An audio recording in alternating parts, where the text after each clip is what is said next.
Hello and welcome to today's webinar. My name is Dwayne Butcher of Lean Frontiers, and I'm calling in from my home office here in Indianapolis, Indiana. And I am joined by our presenter, Thilo Swartz, who is joining us from near Stuttgart, Germany. Thilo is a management trainer, personal coach, and keynote speaker. He supports organizations and managers to successfully lead change and continuous improvement. He developed much of his experience in navigating a crisis like we're facing today while working as plant manager with Festool during the 2008 global financial meltdown. It is safe to say that Thilo is certainly one of the most experienced kata practitioners on the planet, and it really is an honor, Thilo, to have you with us here today. So for now, Thilo, I'll turn it over to you. Hello, 21st century leaders and coaches. So in the current crisis, we are really facing unknown challenges all over the globe.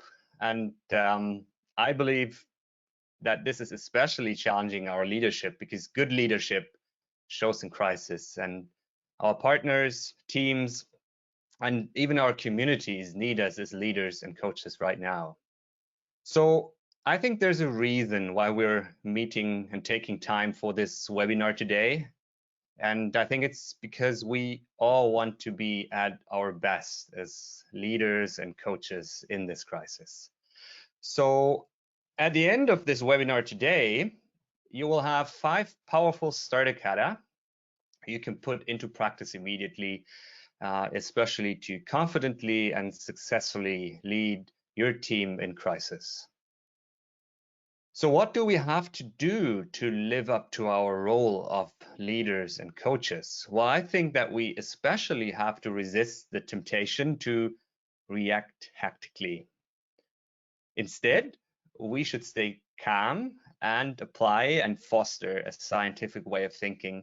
And we can do so by practicing the following 4 steps you might know. Step 1, determine the direction. Even if that seems a bit hard right now. Step 2, grasp the current condition. So the facts, the reality on the ground. Step 3, establish short-term next target conditions. And step 4, go quickly by experimenting towards these next target conditions. So in this webinar, I'm going to show you how you and your team can successfully and confidently navigate the unknown territory ahead. And with these 4 simple yet powerful steps called the improvement kata, can make your way out of the crisis. You might wonder, why should I start this right now? Well, we've been talking about the world becoming more volatile, more unpredictable for years now. And we understand that we have to become more adaptive, agile, innovative. So in my view, now it's here. And the current crisis is not a one-time exception, but more an extreme expression of the already existing trend we have that our world is becoming more and more complex and unpredictable. So what is important in such conditions, or what are the skills we need? Well, in our complex and dynamic world today, and even more so, I believe, in the future, adaptivity, creativity, speed and implementation, and above all, collaboration in teams are crucial for success. Therefore, I believe we need proactive and self-reliant teams with the ability to navigate unknown territory and unlock new knowledge, and all this at high speed. Or to put it in other words, we could say the ability to quickly develop new knowledge and find innovative solutions to oncoming new problems and challenges is a core competence for the 21st century. And I believe the best way we currently have to do so might be a scientific step-by-step approach. So scientific in that sense means exploring new territory step by step, purposefully testing our ideas, and in return, adjust based on what we discover. I think that's how we can master the challenges ahead and achieve a competitive advantage in the long run. So then why should we start it now? Well, if we practice and establish a scientific step-by-step approach in our organization right now, we can win twofold. First of all, we can master the current crisis. And secondly, we develop in our teams, in our organizations, the creativity and the adaptiveness that is necessary anyways for the complex world of the 21st century. And I think that if we do so, that is responsible and foresightful leadership. So then why is this training called Kata in Crisis? And what is a kata? Well, a kata is a Japanese word for training routine. Or in other words, a kata is a structured routine you practice to learn a new approach, something new, until the underlying pattern of the kata becomes a habit, a natural and intuitive way of doing something. That's what we're aiming for. By the way, we know this approach from many areas. Sports, for example, dancing, or even learning a new piece of music. So then, but why do we need a kata to learn how to navigate unknown territory and master the challenges of the 21st century? When we are confronted with something new and unknown, just like in this crisis now, our brain makes assumptions about what the future will look like, and we then decide and act accordingly. And recent brain research shows that we're not as rational in logic in doing so as we might believe, because most of our daily life is controlled by habits and assumptions, which above all, we're unaware of. So this is why I think it would be helpful to have a four-step navigating pattern, which, by the way, we call the improvement kata, to navigate through unknown territory and avoid these traps. By the way, if you want to find out more about the background of the improvement kata, you could look it up in the Toyota Kata practice guide by Mike Rother. So let's come back to these assumptions we make. In his famous book, Thinking Fast and Slow, Nobel Prize winner Daniel Kahneman describes a multitude of brain biases we fall victim to. So let me pick out just 4 brain biases I think are very important in the current situation. So first, there's the confirmation bias. You could call this kind of the father of all brain biases, and it describes our tendency to interpret a new situation in a way that it fits and confirms our existing beliefs and experiences. So while that is a great approach for many situations, as it allows us to react fast, it becomes a real obstacle if we're in volatile and changing conditions, because habits and experience pull us back to what we've always been doing. Or in other words, when we are confronted with new tasks, challenges, or problems, we tackle them usually with old and therefore sometimes inappropriate solutions. So hence the saying, for a man with a hammer, everything looks like a nail. The second bias strongly at play is the overconfidence bias. And you could call that kind of the grandfather of all biases, maybe especially for us men. So let me explain. When confronted with something new and the confirmation bias strikes and we come up with a solution, we not only favor our existing beliefs, but on top are 200% confident that we are right and know exactly what to do with this problem. Let's move on to make things even a bit worse. 2 more biases which are, I think, especially at play right now. One of them is the social proof bias. So if we are unsure what to do, we tend to do what we see others do. So that's why we probably right now buy more toilet paper than we need, despite knowing rationally that it doesn't make any sense. An extra package can't be wrong, we think, if everybody's doing it. Better safe than sorry. So that's social proof bias at its best. And then the fourth one, that's my favorite one, and that's called the action bias. And the action bias pushes us to jump into action even if we don't know if the action makes sense. So we think like better to do anything than nothing.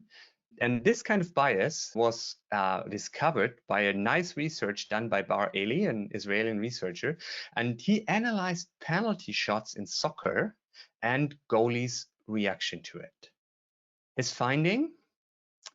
Well, statistically, penalty shots are about evenly distributed to the left corner of the goal, the center, and the right side. So about 30, 30, 30. So for a goalie, statistically, it would be best to stay in the middle because chances are the highest if the ball is shot to the middle that you catch the ball. So then what do goalies do?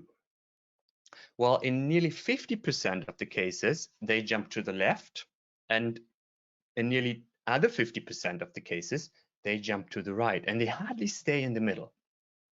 Statistically, that doesn't really make sense. So why do they act that way? Well, imagine for a second, looking at that picture now, that you are the goalie and standing in the middle of the goal and the penalty is shot. And statistically, you know it's best to stay in the middle. So you stay in the middle and the ball hits on the left side. And you kind of sheepishly look behind it. 60,000 people in the stadium burst out into a roar. See that dumb goalie? Didn't even move. In contrast, if you, instead of staying in the middle, would powerfully dive into the right corner, even if it's wrong, people will say, what a dive, great goalie, you can't be right every time. And that is exactly what happens to us in a crisis situation. So we jump into action frantically just to do something, and on top, we copy what we see others doing. Hardly any rational thinking involved, you could say. So this pattern of 4 simple steps called the improvement kata can help us escape the trap by practicing a scientific way of thinking and step-by-step acting. And I believe really now is the perfect time to apply it, or start it if you haven't practiced it. And it will not only help us to navigate out of the crisis, but over time build new habits that are needed to navigate new and unknown territory and master the challenges of the 21st century. However, if we try to learn a new approach, that doesn't happen in a leapfrog way. Recent research on learning and habit building shows that it's best to start small, actually very small, and then step by step, build your new approach, build your new habit. And that is what we call Starter Kata, or what Starter Katas are for. Deliberate steps or micro habits, you could say, for getting a new approach or behavior started. So in the next 15 minutes, we will go through these 4 steps you see here of the improvement kata, adapt them to the current crisis situation, and I would like to discuss specific starter kata for each of these 4 steps you can put into practice immediately. So let's get started by determine the direction.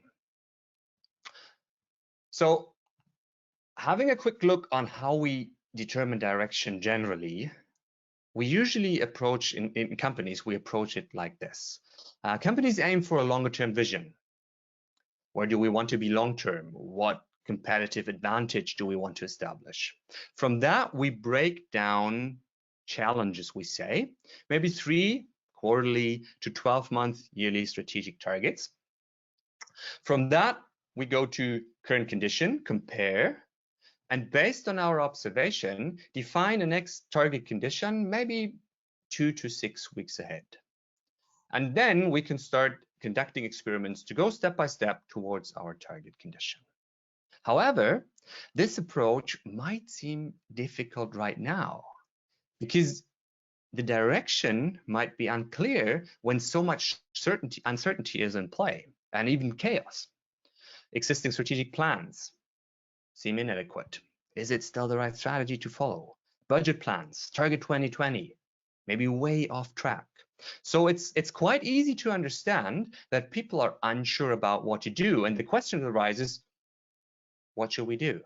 A situation like this, and I've seen that over and over, drives many managers and teams into reacting frantically with no direction at all. And that's not a good way to lead our team. So let's quickly discuss how could we determine a direction in the face of crisis. This reminds me of a situation of a ship and its crew in a raging storm. They will still keep their destination in mind. However, they might have to deviate from the ideal course due to the storm, but they will do that purposefully.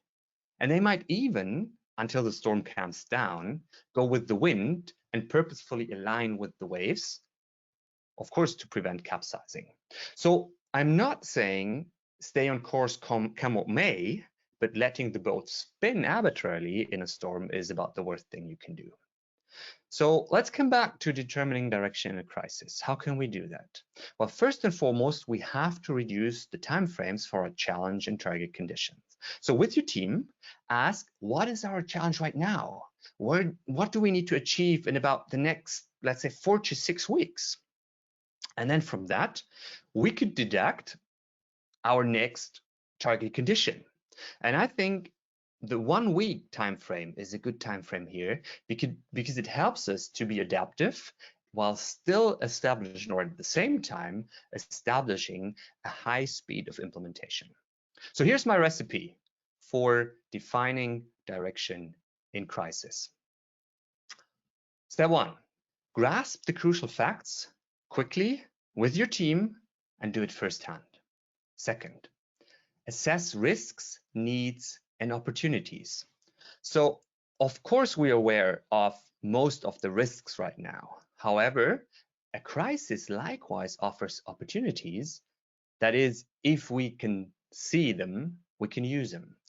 So, with your team, take the following 4 perspectives: our people, our customers, our suppliers, and our business model in total, and ask the following 3 questions. What are the risks? What are the needs and worries right now? And what are the opportunities? And I think focusing on needs and worries of our customers could be quite helpful right now. Step 3, focus relentlessly. And I really mean it, relentlessly. So with your team, ask the following 3 questions, and I like to use the stop, amplify, invent model here. What do we need to stop now because it's harmful or not contributing enough to our business or takes too much resources? Be relentless. Don't betray yourself with pets you love.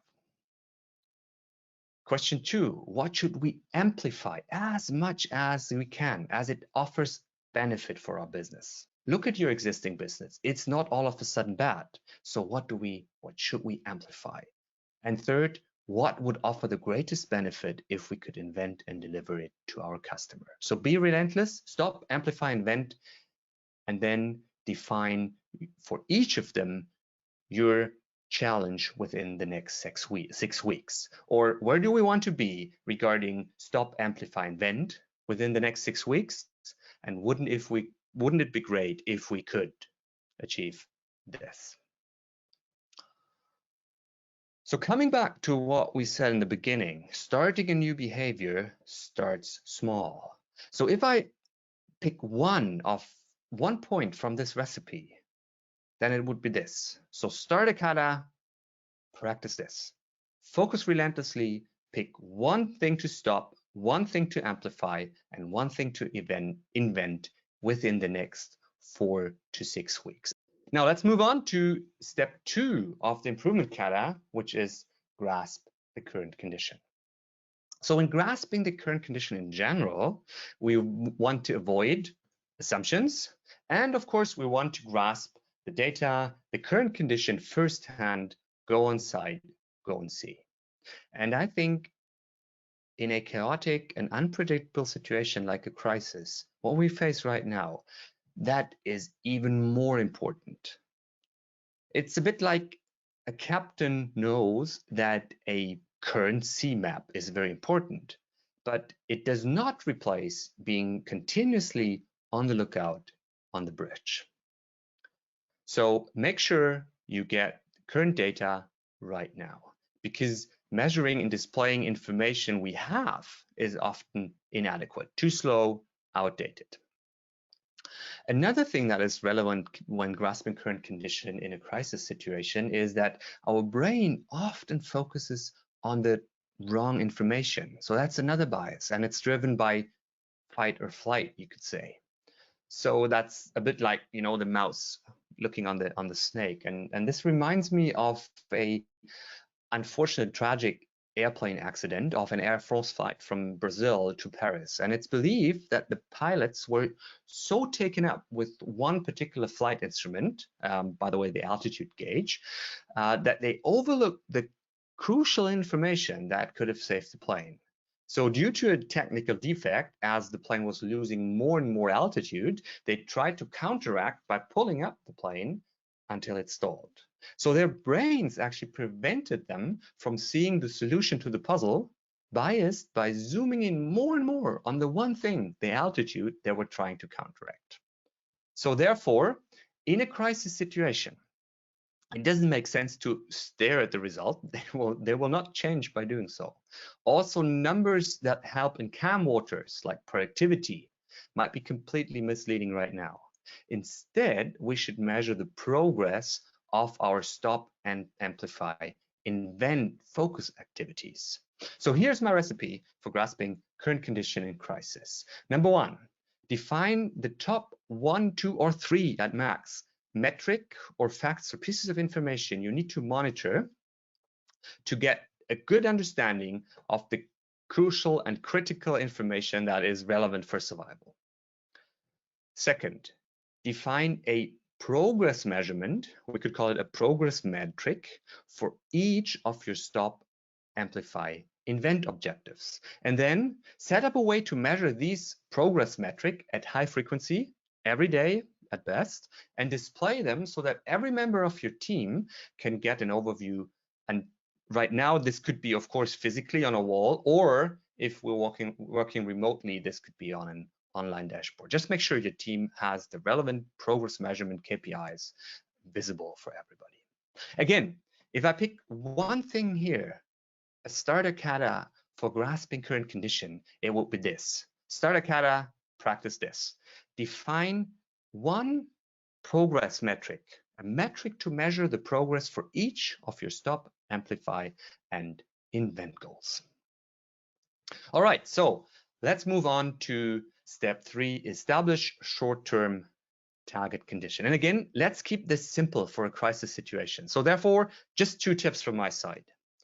1, define target conditions with a 1-week due date. And that is for each of your 6-week stop, amplify, invent goals. 1 week. Secondly, use a very simple T template to note your observations and measurements about the current condition, as well as defining the target condition for the week. So you can use an empty sheet of paper or a flip chart. So when we started working with the improvement kata around 2006, we regularly did like the target condition definition on empty sheets or flip charts. So just going with making 2 lines like on the flip chart, and having current condition on the left, target condition on the right, and then our 6 weeks challenge at the top. Or in other words, on the left side, where are we now? Right side, where do we need to be in 1 week from now to get closer to our challenge above here?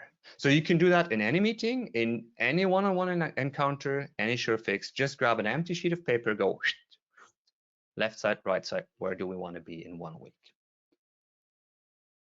So if I pick one here again, Starter Kata, practice this. For establishing short-term target conditions, define one target condition with a 1-week due date for each of your 6-week stop, amplify, invent goals. Of course, we understand that in a crisis, it's also about moving quickly and moving in a concerted way. So only if we align our efforts throughout our teams, the organization, will we achieve what we strive for. And again, the main obstacle that prevents us from doing this is caused by the way our brain works. So we jump to action frantically, or we freeze and wait for others to take action and take the risk of the first move. So this reminds me of the time when we had a malfunction in one of the electronic components that was used in about 30% of our products. And all of a sudden, we had to synchronize efforts between our supplier in Asia, purchasing and quality assurance in Germany, production and R&D as in Germany, and the market which we were delivering to in the US. So teams being spread out over 3 continents to keep deliveries up. At that time, we started using an approach I call the big 3x3, and I still use that approach to stay focused for myself. And here's how it works. So at the beginning of each week, I define my big 3 for the week. So the 3 most important goals I need to achieve this week in regards to my longer term challenge. Then in my personal planning routine for the day, I look them up and write down my top 3 tasks for the day to get closer to my big 3 of the week. So that makes my set of big 3x3. So how would you use that with your team? Well, the individual big 3x3 of each team member should be linked to the big 3 for the week. Or we could say to the next target conditions, the weekly target conditions we have for the stop, amplify, and bend challenges, which in return would be linked to the 6-week challenges we have regarding stop, amplify, invent. So here's my recipe for aligning target conditions in crisis. Step 1, ask each team member or sub-team to define their big 3 for the week. Step 2, define your personal daily big 3 towards the weekly goals and encourage each team member to do that as well.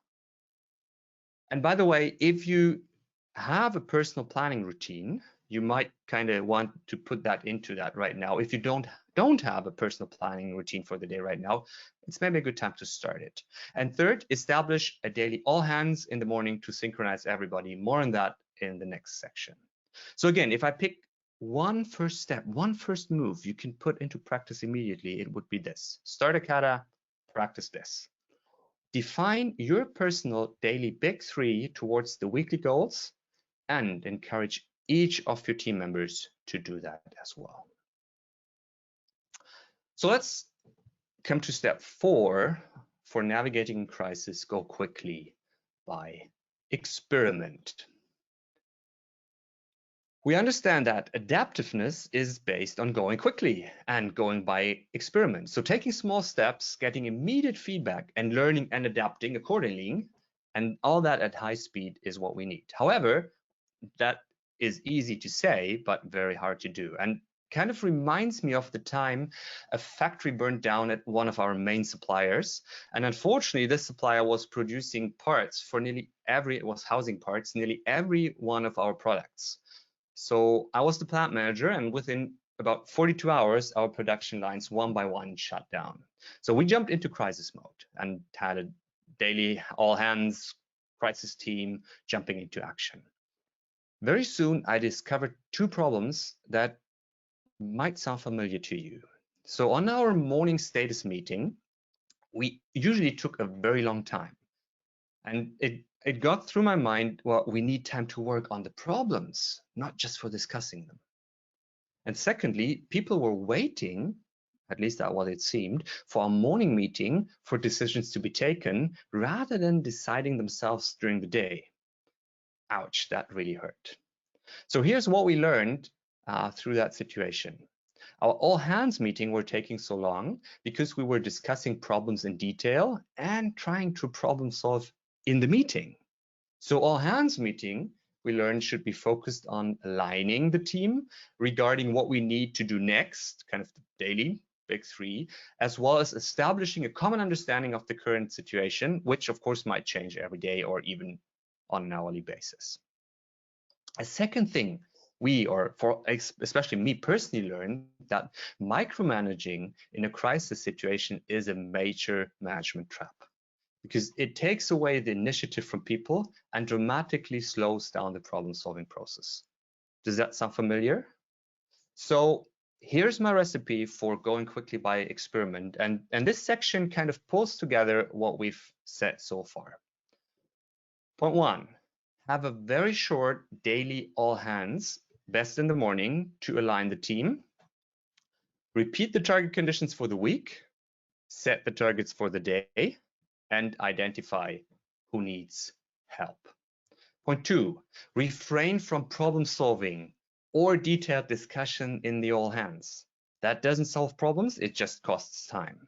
Instead, establish short, frequent interactions, one-on-one or in small groups, for problem solving. And 4, use the 5 questions. We'll talk about them in a minute. Use the 5 questions to structure your daily all hands meeting and encounters. Again, if I pick one thing to start with, it will be this: Starter Kata, practice this. Use the 5 question structure to structure your daily all hands as well as all the other encounters you have over the day. So what are the 5 questions? Well, the 5 questions we know as the coaching kata. And the coaching kata is a pattern for managers and coaches to help and foster a scientific step-by-step approach with individual and teams. So here they are. Question 1, what is your target condition? So your big 3, or in our team meeting, what's the big 3 for the week? Question 2, what is the actual condition now? And what did you learn from taking your last step? Or for the team meeting, what is the actual condition now for us as a team regarding the big 3? Where are we? And what did we learn since yesterday? Question 3, what obstacles are preventing you from reaching the target condition? Which one are you addressing now? Again, in a team meeting, you would rephrase that a bit. So which obstacle are we addressing now for each of our topics, weekly target conditions, or in each sub-team? And then what is therefore our next step? What do we expect until tomorrow? And when can we go and see what we've learned from taking the step? Of course, question 5 is more for a one-on-one encounter. When can we go and see what we have learned? If we have the daily all hands, it's clear we will meet tomorrow. But just on a side note here, in the daily all hands in the morning, identify who needs help and also who needs to work with whom, and make sure we have clear appointments for the day, who will meet with whom to work on what over the day. So in closing, let's kind of summarize what we've discussed in this webinar for navigating in crisis. So we started out with the improvement kata, your 4 steps for navigating in crisis: direction, current condition, target condition, go quickly by experiment. And I just would like to summarize the 5 starter kata I highly encourage you to put into action and practice right now. Starter kata 1, focus relentlessly. What do we need to stop, amplify, or invent in the next 6 weeks? Starter Kata 2, measure and visualize the progress towards the stop, amplify, invent objectives. Starter Kata 3, define the weekly target conditions, so the weekly team big 3, towards the stop, amplify, invent objectives. And as a second starter kata for target condition, define your big 3, your daily big 3, and encourage each team member to do the same. And last but not least, starter kata number 5, use the 5 questions for your all hands meeting as well as for your other encounters. So in closing, I would like to add a personal note here. And it's kind of a pre-step to the improvement kata. And I find this helpful, especially in a crisis situation. So just a question, do you sometimes have the situation that your thoughts start racing, that it's hard to focus with so much information and pressure?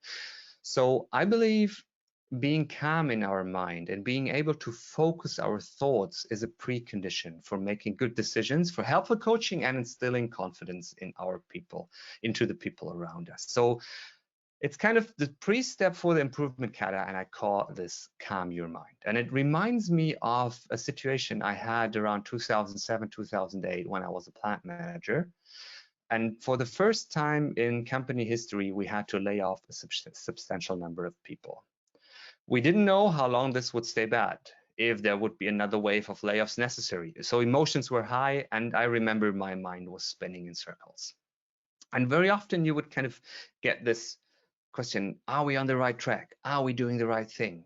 Emotions high. So here are 2 steps that I personally find helpful to calm my mind in a crisis.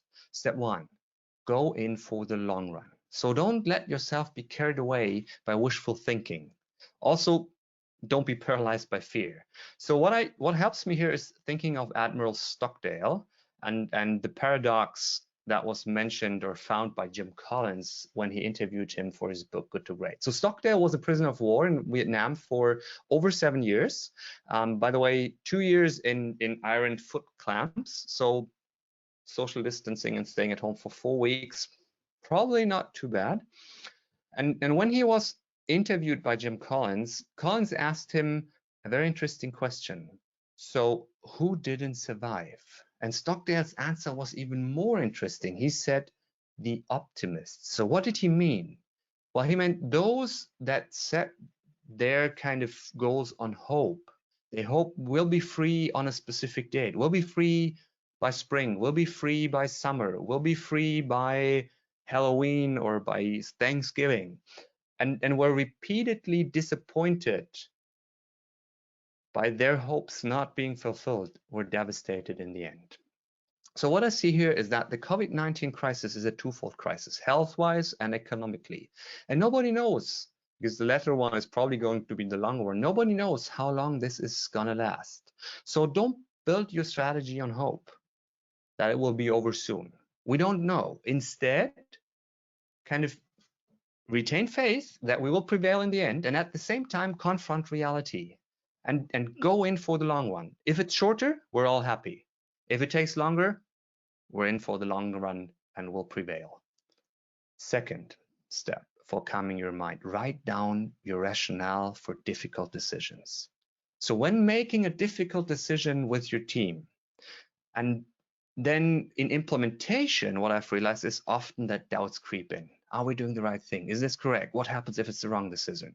So what I'm saying here is, when you discuss the decision and make the decision, write down your rationale. So once doubts come up, once emotions come up, read your rationale. And that will either help you to calm your mind, say, yes, we're on the track. This is why we decided it. Let's implement it. Or will help you to see that the situation has changed and we have to change the decision as well. So let me finish with this. I believe if we practice improvement kata right now, it will benefit us twofold. We can master the crisis and we develop a new way of thinking and acting that is needed for tomorrow anyways.